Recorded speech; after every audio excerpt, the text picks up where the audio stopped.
Welcome to this explainer, diving into the book of Esther, specifically looking at this amazing theme of turnaround and tradition. Today we're unpacking chapter 9. It is this absolute masterclass in how a community processes surviving the unthinkable and then builds a legacy that literally lasts for generations. Because, we usually just focus on the action-packed climax, right? The big battle, the villain going down. But today, we're asking a really profound question. What exactly does a community do the day after they survived guaranteed annihilation? How do you take that massive trauma and turn it into something beautiful and meaningful? Let's get right into it. Part 1. The Day of Reversal. Let's wind the clock back to the 13th day of the 12th month, the month of Adar. Now remember, there was this totally unchangeable royal edict from King Ahasuerus marking this exact date for the complete destruction of the Jewish people. It was supposed to be a day of absolute despair, but instead of facing the end, the tables completely turn. Thanks to a brand new decree written by Mordecai and fully backed by local governors and administrators, the Jewish people launched this massive, coordinated defense. The very people who meticulously plotted to wipe them out, they suddenly find themselves becoming the hunted. It's a complete 180-degree reversal of fate. And the scale of this is just staggering. They successfully neutralized 75,000 enemies across 127 provinces. That is a massive territory stretching all the way from India to Kush. And it even includes taking down the 10 sons of their main enemy, Haman, right there in the capital city of Susa. The existential threat, totally neutralized. Section 2. Justice, not greed. Now here is a detail that absolutely fascinates me. The author actually repeats this specific point 3 separate times so we don't miss it. That new royal decree, it legally and explicitly allowed the Jewish people to take all their enemies' wealth and plunder. They had every legal right to just completely cash in. And yet they collectively and intentionally refused to touch a single piece of it, not one. This incredible restraint proves exactly what their motivation was. This fight was strictly about survival and divine justice. They weren't out to get rich. They literally just wanted to live. And it's such a stark contrast to King Saul centuries earlier, who, if you remember, completely defied God by greedily hoarding the Amalekite plunder.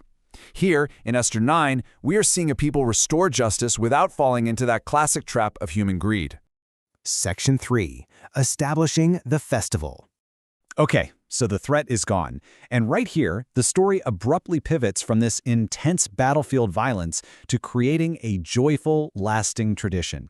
They don't just win and move on, they actually stop to memorialize the moment. Mordecai establishes this brand new holiday and calls it Purim. And here's why that's so brilliant. Purim actually means the lot, or the dice, that Haman originally cast to randomly pick the date of their destruction. So they take this instrument that was meant for their absolute doom, and they beautifully subvert it into the very name of their biggest celebration. How great is that? And look at how they celebrated. This wasn't some arrogant military parade or a monument to their own strength. It was all about feasting, giving gifts to each other, and, crucially, giving charity to the poor. They celebrated by making sure all that grace and joy just circulated through the whole community. It completely transformed a historical victory into this beautiful act of communal care and worship. Part 4. The invisible hand. Let's just zoom out for a quick second, because it wasn't just raw military power that saved them. The text highlights this wildly unlikely sequence of events. You've got the people fasting, Esther bravely approaching the king who just happens to have a sleepless night, a perfectly timed reading of the royal history books, and this flawless sequence that finally exposes Haman. When you stack all those up, there is no way those are random coincidences. They undeniably reveal God's invisible hand, constantly protecting his people when things seemed utterly hopeless. Section 5. The Power of Memory. And that brings us to the actual climax of the text. It's not the physical battle on Adar 13, and it's not Haman's downfall. The true peak here is a profound spiritual decision about the future. Mordecai and Esther write these letters commanding everyone to observe Purim every single year. Why? Because human nature is notoriously quick to forget past grace.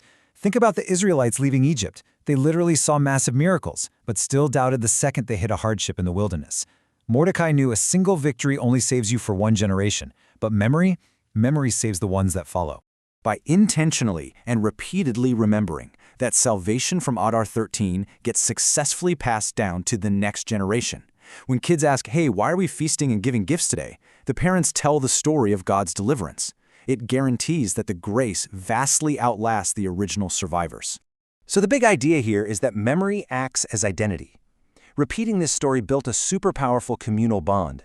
It reminded them, hey, we aren't just some scattered, helpless exiles trying to scrape by in a foreign empire. Through remembering, they affirmed they were a redeemed, holy people watched over by God. Memory literally shaped who they were. Part 6. A Legacy of Grace. The ultimate takeaway from this ancient scriptural breakdown is how it totally challenges our habits today. It really forces us to look at how we process the grace we've been given in our own lives. Just like Passover or taking modern communion, remembering is not just looking backward at some dusty history book. It is a highly active practice that shapes exactly who we are right now. If we don't intentionally remember the times we've been delivered, we risk totally losing our faith when the very next challenge pops up. Remembering boldly declares that the God who saved us back then is absolutely still with us today. Ultimately, as you reflect on this incredible turnaround in the book of Esther, we've got to ask ourselves, how are you ensuring that you never forget the ways you've been saved? What are your own personal festivals?